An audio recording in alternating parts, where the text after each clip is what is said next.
श्रेयकार, उम्मीद करता हूँ फिट होंगे, बेहतरीन होंगे, अपनी लाइफ अच्छे से एंजॉय कर रहे होंगे।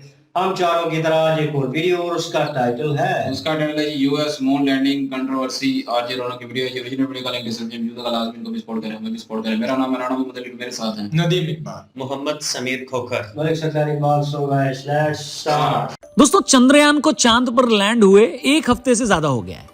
एक तरफ इस कामयाबी पर पूरी दुनिया हमें अब तक बधाई दे रही है, वहीं कुछ पाकिस्तानी भारत की इस कामयाबी से इस हद तक पागल हो गए हैं कि कभी भी खुद को काट सकते हैं। पागलों का सरदार लाल टोपी कह रहा है कि भारत तो चांद पर गया ही नहीं है, ये सब ग्राफिक्स का खेल है।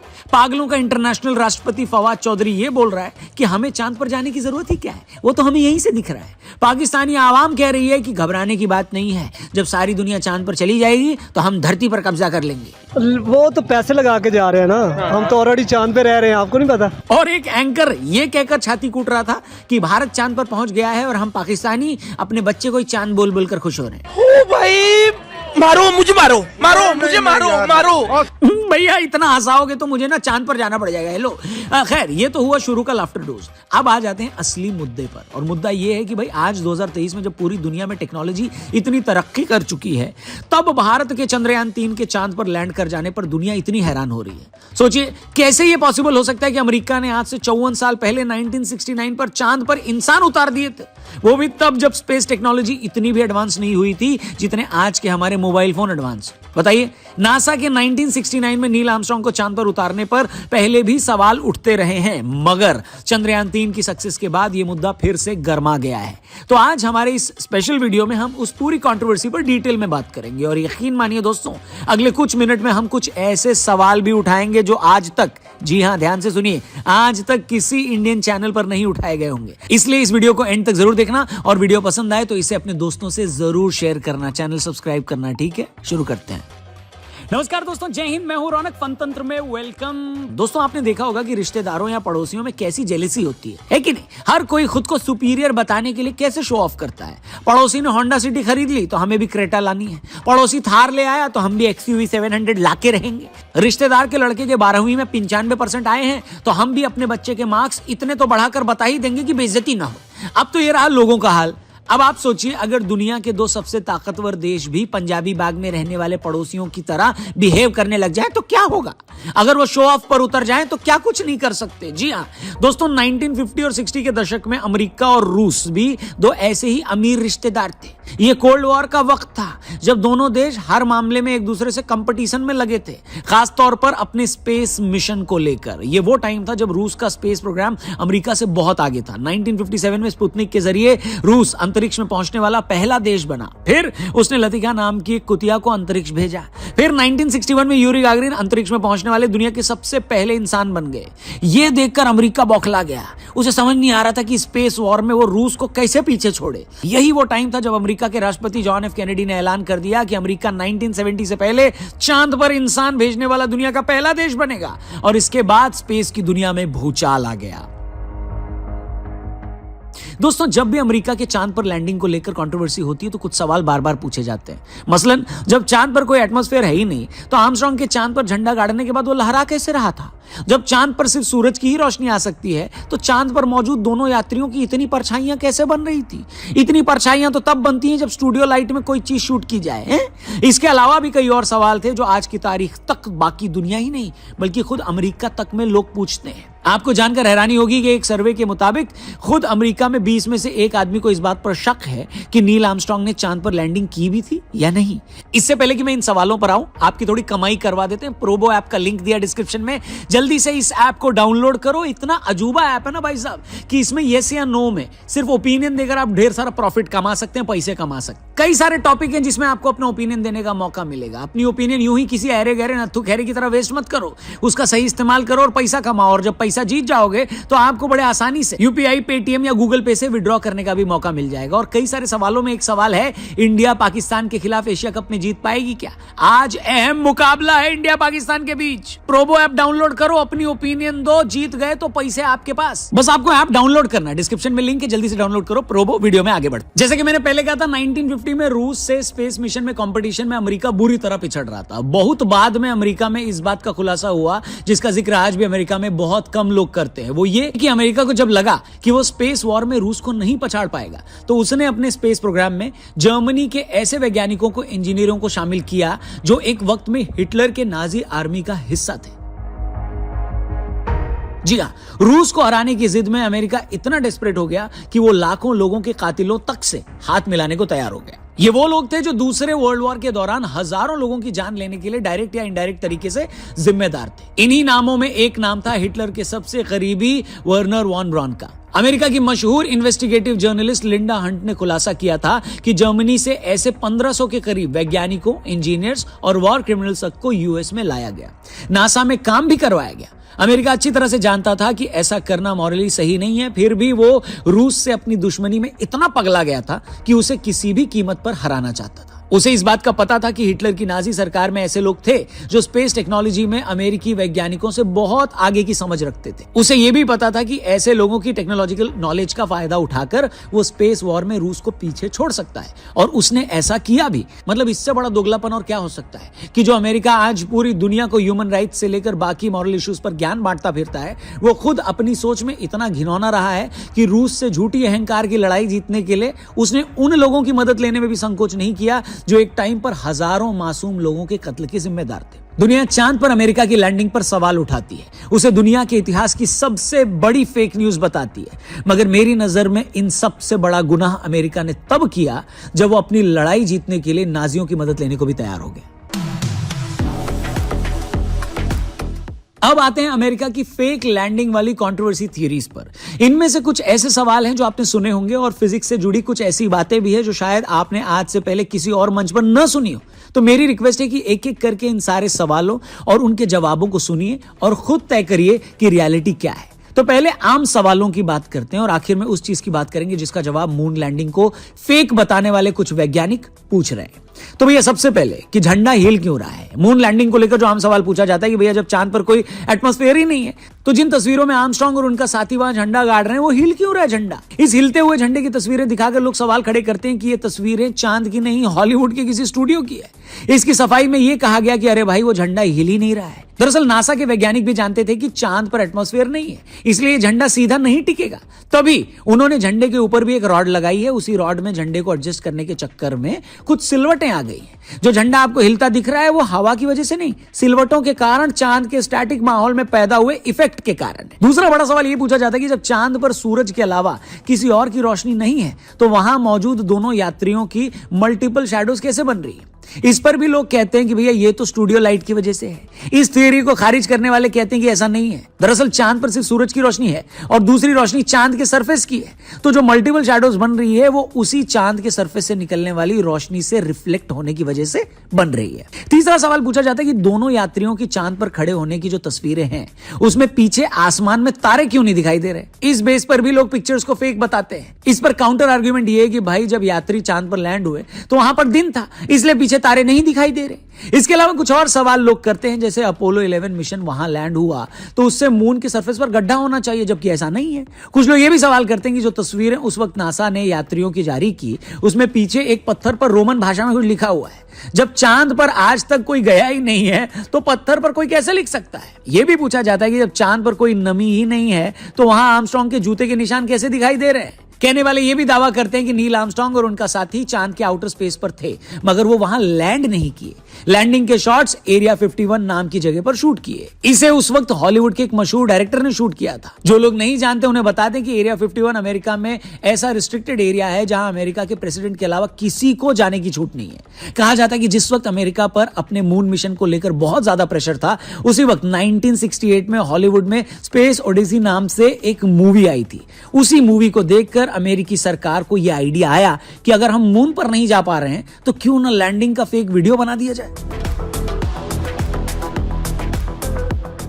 तो ये कुछ ऐसे सवाल हैं जो आज भी नासा के अपोलो 11 मिशन को लेकर पूछे जाते हैं, जिन पर आज भी दुनिया में बहस होती है।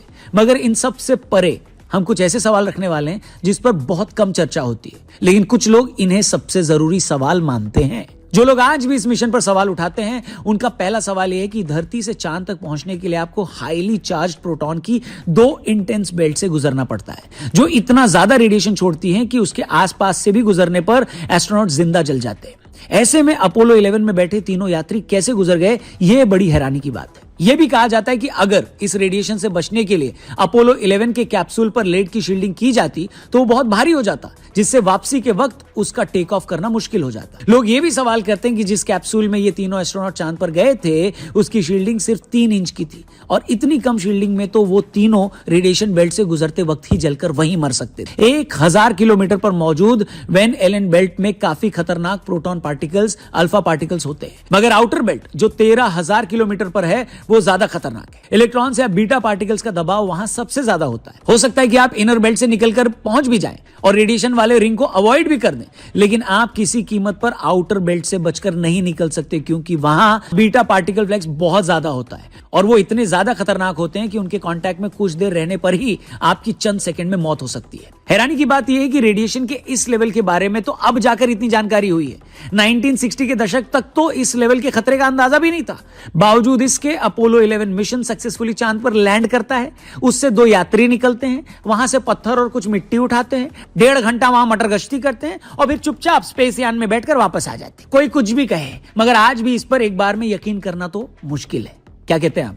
एक बड़ा सवाल यह भी खड़ा होता है कि चांद पर तो धरती से 6 गुना कम ग्रेविटी है, इसलिए यान को वापस उड़ान भरने के लिए जो थ्रस्ट चाहिए था उसे वो कैसे मिलता? और एक बार को मान भी लिया जाए कि नासा ने ये सारे चैलेंजेस पार कर लिए, तो आखिर क्या वजह हो गई कि पिछले 50 साल में वो दोबारा चांद पर नहीं गए? बताइए, उसे तो चांद को और एक्सप्लोर करना चाहिए था। क्या रीजन था कि पहले जॉर्ज बुश जूनियर और डोनाल्ड ट्रंप ने चांद पर जाने की बात की और फिर खुद ही उसे वापस ले लिया? ये सारी बातें जो आज भी इस कंट्रोवर्सी को जिंदा रखे हुए हैं। इसरो के चंद्रयान 3 ने जब चांद पर लैंडिंग की और चांद के साउथ पोल पर जाने वाला भारत दुनिया का पहला देश बना, तो ये चर्चा फिर से गर्म हो गई। जैसे कि मैंने शुरू में कहा कि लोग फिर से ये सवाल उठाने लगे हैं कि आज 2023 में जब दुनिया में इतनी साइंटिफिक एडवांसमेंट आ चुकी है, जब आज भी चांद पर एक देश का लैंडर उतारना बड़ी अचीवमेंट माना जा रहा है, तो अमेरिका आज से 54 साल पहले 3 लोगों को यान में बिठाकर कैसे ले गया मून पे? बताइए। मैं फिर से क्लियर कर दूं कि हम अमेरिका के उस दावे पर या इतनी बड़ी साइंटिफिक अचीवमेंट को खारिज नहीं कर रहे, बल्कि एक बार फिर से यह समझने की कोशिश कर रहे हैं कि कहीं उस वैज्ञानिक उपलब्धि के पीछे सच में कोई गड़बड़ तो नहीं थी। जैसे साइंस जब तक किसी चीज से पूरी तरह सेटिस्फाइड नहीं हो जाता तब तक वो सवाल करता रहता है, उसी तरह आपका और हमारा भी ये फर्ज है कि जब तक हमारा रैशनल माइंड किसी चीज से पूरी तरह कन्विंस न हो जाए, हमें भी तब तक सवाल करते रहना चाहिए। और आज के वीडियो का भी बस इतना ही मतलब था। उम्मीद है आपको हमारी ये कोशिश पसंद आई होगी। बाकी आपके जहन में इस मुद्दे को लेकर अगर कोई राय या थॉट है तो कमेंट बॉक्स में कमेंट जरूर करिएगा। बाकी हेलो, आपकी राय और ओपिनियन से याद आया, प्रोबो ऐप पर अपनी ओपिनियन देकर आप बहुत सारा पैसा जीत सकते हैं। बस आपको 2-3 चीजें करनी है। डिस्क्रिप्शन में लिंक दिया, उस पर क्लिक करके प्रोबो ऐप को डाउनलोड करना है। कई सारी कैटेगरीज के कई सारे सवाल हैं, उसमें आपको अपना ओपिनियन सिर्फ हाँ या ना में देना है। 4 ऑप्शन नहीं, 2 ही ऑप्शन है, और फिर क्वांटिटी बढ़ा के अपने को इन्वेस्ट करना है। जैसे एक सवाल है कि क्या इंडिया पाकिस्तान का आज इंपॉर्टेंट मुकाबला एशिया कप में, क्या इंडिया पाकिस्तान को हराएगी, हाँ या ना? अब इस सवाल पे आप क्वांटिटी बढ़ा के इन्वेस्ट करो और पैसा जीतने के बाद आसानी से यूपीआई, पेटीएम, गूगल पे वगैरह से विड्रॉ भी कर लो। बाकी जो डिस्क्रिप्शन में मैंने लिंक दिया ना प्रोबो ऐप का, उस पर क्लिक करके अगर आप इस ऐप को डाउनलोड करोगे तो 25 रुपए का वेलकम बोनस भी मिलेगा। ठीक है, तो जल्दी से इसको डाउनलोड करो, ओपिनियन दो, पैसे कमाओ। और जाने से पहले अगर अब तक नहीं दबाया है तो सब्सक्राइब वाला बटन भी दबा देना हमारे चैनल का। वीडियो पसंद आई हो तो इसे दबा के शेयर करना। थैंक यू फॉर वॉचिंग, जल्दी मिलते हैं। जय हिंद। ये इसमें क्या कहना चाहेंगे, क्या सिचुएशन है? बिल्कुल जी, सवाल तो इनके ज़बरदस्त हैं। मैं भी इसी में था, मेरा भी यही माइंड है कि मैं भी नहीं समझता हूँ कि अमेरिका वहाँ लैंड किया था, क्योंकि अगर वो लैंड किया होता तो ये सवाल इनका ज़बरदस्त है, ये दोबारा भी जाते। क्योंकि ये चाहे जो है ना, रशिया तो वो पीछे हो गया था, रशिया तो बहुत बैकफुट में चला गया था, क्योंकि वो रशिया असल जो था ना, वो उनका नाम अभी इस मुल्क का भूल गया हूँ, वो पूरा एक था, वो सब तोड़ दिया, उनके सारे मुल्क अलग हो गए, सोवियत यूनियन टूट गई थी, तो वो अलग हो गया। तो फिर भी तो था ही ना कि मतलब इंडिया अमेरिका जाता, वहाँ जाके बहुत कुछ एक्सप्लोर करता और फिर नीचा दिखाने के लिए भी ये सब कर सकता था, या और भी बहुत से रीज़न हो सकते हैं, वो बहुत कुछ कर सकते थे, क्यों नहीं किया? बिल्कुल ये सवाल ज़बरदस्त है। मैं लाइटिंग के ऊपर मेरे को भी इनका ये इधर का ही लग रहा है, जो एरिया मतलब 5 कौन सा एरिया 51 जो है, तो बिल्कुल मेरा भी ख्याल वही है, उधर ही ये सब कुछ हुआ है, क्योंकि लाइट बहुत ज्यादा तेज थी। अगर वो वहाँ लाइट होती तो वो कम होती, जो वहाँ बताया जा रहा है सूरज की। मैंने एक वीडियो देखी थी जिसमें उन्होंने पत्थर के सैंपल डे टाइम पे तस्वीरें ले रहे थे, तो उसमें सैंपल उसमें भी डबल साया आ रहे थे, इधर भी आ रहा था साया, उधर भी आ रहा था। इस वीडियो में इन्होंने मेंशन कर दिया ना साई का, तो मुझे बता दिया। हाँ। वो पर मेरे को लग रहा है साई के बारे में तो ये बताया गया ना कि सूरज की रोशनी वहां पे पहुंच रही है, पर वो डबल नहीं हो सकती ना, मतलब सूरज तो एक तरफ से पड़ रहा है, सूरज रिफ्लेक्शन की वजह से भी है।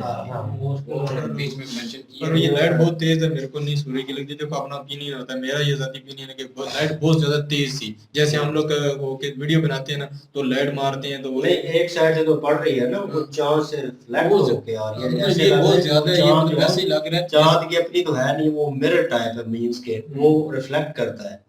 सूरज की लाइट पड़ेगी तो नजर आएगा, वरना वो गायब हो जाता है। ठीक है, जब सूरज की लाइट हटती है तो कुछ दिन के लिए गायब हो जाता है, फिर दोबारा आना शुरू होता है, क्योंकि लाइट पड़नी शुरू होती है उसको। तो अपनी है नहीं है, तो वो रिफ्लेक्शन एक किस्म का शीशा है, तो उसकी वजह से वो कहते हैं कि हो सकता है वो उसकी वजह से, रिफ्लेक्शन की वजह से वो दूसरे साए जो है वो नजर आ रहे हैं। लेकिन सवाल ये उठता है ना, वो कहते हैं कि हमने जो है रॉकेट जो इतनी मुश्किल से और इतनी मतलब एहतियात से केयरफुली लैंड किया, तो बंदा जो है वो इंसान कैसे पहुंच सकता है? आज से 54 साल पहले की बात वो है। भी। और दूसरी बात इन्होंने एक और मतलब नासा वालों ने ना एक और प्लान मतलब खेला ना, चाल चलना होता है ना, वो उन्होंने चाल चली थी कि हमारा वो जो भी तरह उधर लैंडर लैंड किया था ना, उसकी खराबी आ गई तो हमने एक पेंसिल से उसको ठीक किया था। तो मतलब ये एक ना आगे कदम बढ़ाना होता है कि आगे कि हमको मतलब रोकने के लिए ये जब सुनेंगे ना तो फिर भी यकीन कर लेंगे कि हमारे को उधर वहाँ प्रॉब्लम आई थी, हमने वो प्रॉब्लम ऐसे हल की थी।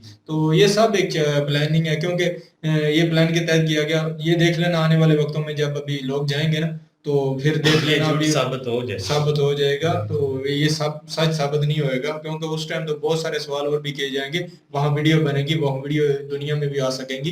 तो वो कहाँ लैंड किया था ये पूछा जाएगा नासा वालों से, क्योंकि नासा वाले वो लोग होंगे ना जिन्होंने अभी जाना है, तो उन लोगों से सवाल तो होगा ना आपने किस जगह पे लैंड करवाया था, फिर वहां पे मतलब क्या सिचुएशन, वो नहीं बता पाएंगे। बहुत ज्यादा सवाल उस टाइम भी आएंगे।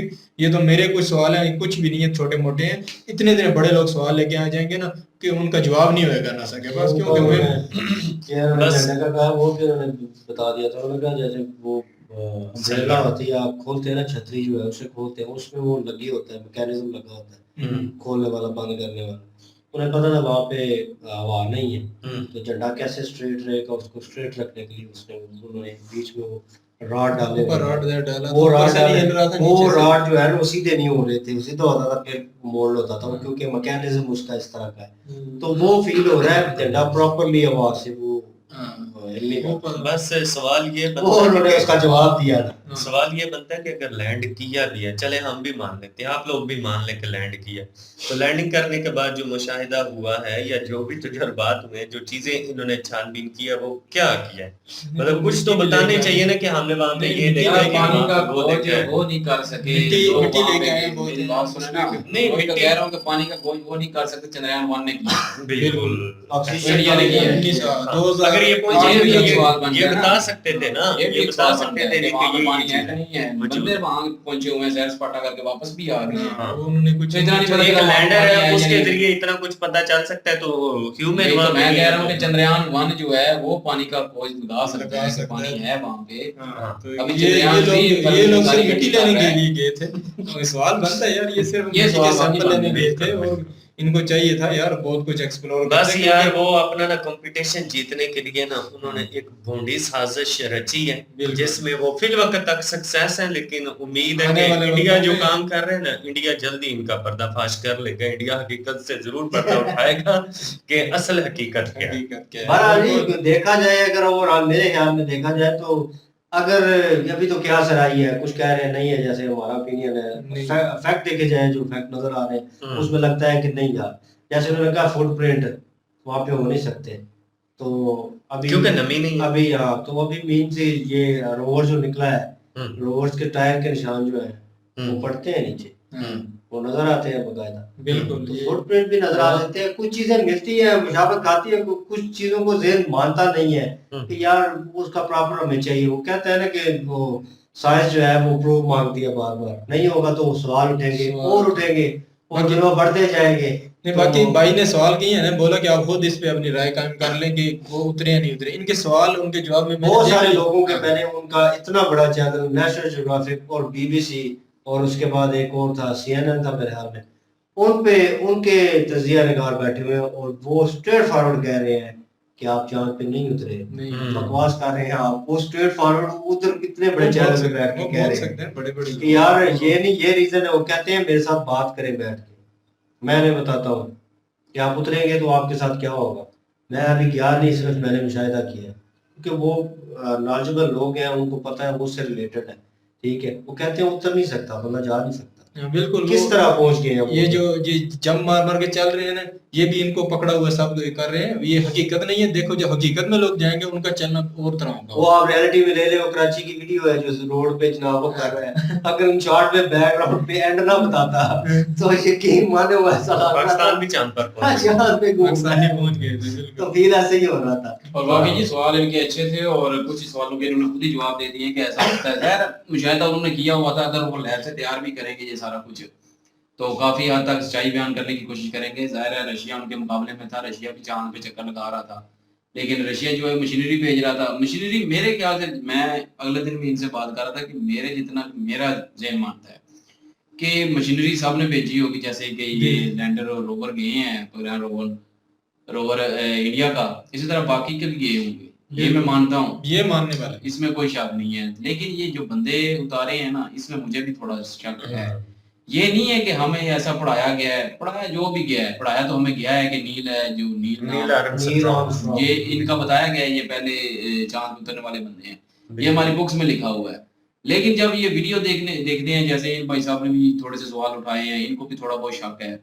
इसी तरह मुझे भी शुरू दिन से शक है कि अगर वो गए हैं तो उसके बाद भी नहीं गए और वहां पे कुछ भी नहीं किया, क्या उन्होंने वहां से उठा के लेके आए हैं, क्या एक्सप्लोर किया है, कुछ भी नहीं। हालांकि अभी जो रोवर है इंडिया का चंद्रयान 3, उसने सल्फर जो है वो कहा है कि उस साउथ पोल में जो है सल्फर भी है, मैग्नीशियम भी है, और उसके अलावा हाइड्रोजन की तलाश जारी है, और भी कुछ मिनरल्स हैं जो कि ऑक्सीजन की तलाश कर ली। तो बात ये है कि चंद्रयान 1 जो है वो साबित कर रहा है कि वहां पे पानी है, लेकिन आज तक नासा साबित नहीं कर सका कि वहां पे पानी है। तो नासा के बंदे भी गए हैं तो फिर भी साबित नहीं कर सका। नासा गया सिर्फ ना मट्टी लेने के लिए, उन्होंने मट्टी साबित की है कि चांद पर मट्टी का वजूद जाहिर है, जहाँ पे मट्टी है, इधर दुनिया की मट्टी है। और उसके अलावा एक और सवाल उन्होंने किया है कि वो वहां पे अगर जाते तो वो जल के राख हो जाते, तो वो बात भी ठीक है। उस वक्त इतनी टेक्नोलॉजी नहीं थी, जब अभी जो टेक्नोलॉजी है अभी तक वो दोबारा उसके बाद भेज नहीं सके, उस वक्त वो भेज चुके जब टेक्नोलॉजी बहुत कम थी। अगर गए भी हैं, लैंड किया भी है, तो फिर तो दोबारा ये है तो हमारी ये कीड़ा मानेंगे, अगर कोई सबूत मिलेंगे वाकई हम मानेंगे कि वाकई हुआ है लैंड। लेकिन ये सवाल तो जरूर बनते हैं। तो हो सकता है कि रशिया से जीतने के लिए ये सारा लैब वाकई तैयार किया और बताया हो कि नासा ने अपनी एक वो कहते हैं दोस्त जमाने के लिए ना कहा गया हो कि हमने तो बंदे भेज दिए हैं। तो ये दोस्त ही हो सकती है जमाई हो, और कंपटीशन जीतने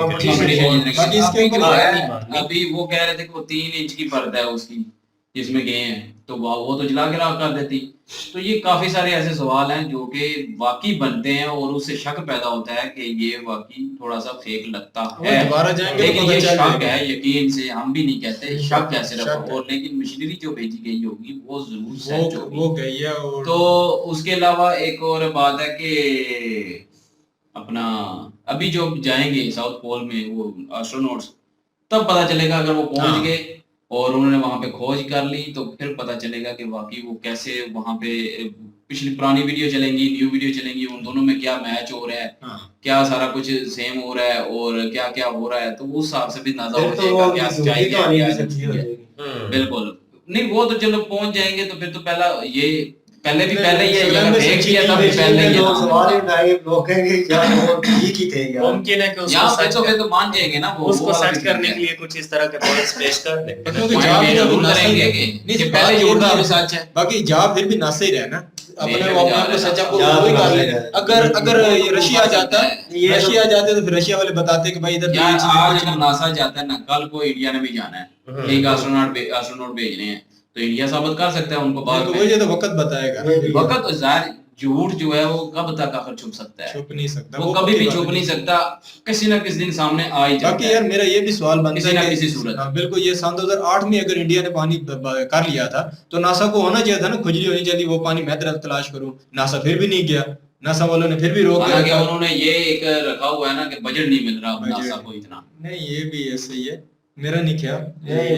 ये भी एक वजह का अगर हो जाता ना, एटम जो तलाश करना चाह रहा है वो जिसके पीछे इंडिया भी है, वो एटम के लिए यूज होती है, कोई मटेरियल है जो जमीन पे कम है लेकिन चांद पे वाफर मिकदार में, और वो भी साउथ पोल में, और वो उस चीज को उन्होंने तलाश कर लेना है, और हाइड्रोजन भी है, मेरे ख्याल उसकी हाइड्रोजन और हाइड्रोजन। वो जो है उसके पीछे सबसे ज्यादा नासा को ही होना चाहिए था, मींस के यूएस को, बाकी और अभी तो लेकिन जा ये है रहे कि वो नहीं कर रहे। अगर वो वहां पे पहुंचे होते तो अभी तक पता नहीं कितने सफर कर चुके होते, बिल्कुल और वो जमीन पे लेके आ कॉलोनी भी बना चुके होते वहां पे। वो पता नहीं क्या क्या कुछ हो जाता वहां पे। तो ये तो वेलकम करते हैं इंडिया के, आओ यार आप फोर्थ पे हो, आओ हम आपको वेलकम करते हैं उधर भी, ठीक है, ये वैसे होता, लेकिन वो वैसे नहीं है। जो दिख रहा है वो कुछ और है, और लेकिन कहते हैं जो दिखता है वो बिकता है। तो यहाँ पे वो कहानी चल रही है, लेकिन ये है कि इंडिया हमेशा कहते हैं जब से ये वीडियो कर रहे हैं कि वो इन रियल वे कर रहे हैं,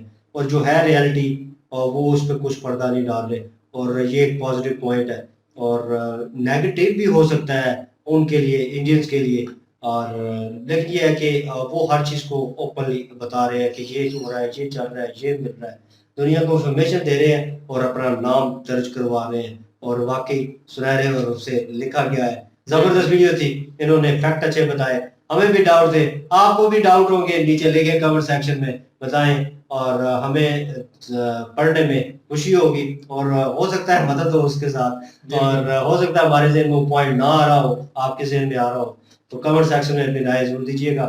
और इनकी ओरिजिनल वीडियो की लिंक और हमारे चैनल की लिंक डिस्क्रिप्शन में मौजूद होगी, जाए विजिट करें, चेक करें, सपोर्ट करें। इंशाल्लाह मिलते हैं नेक्स्ट वीडियो में, अपना ख्याल रखिएगा, दुआ में याद रखिएगा, तब तक के लिए अल्लाह हाफिज़। पीस।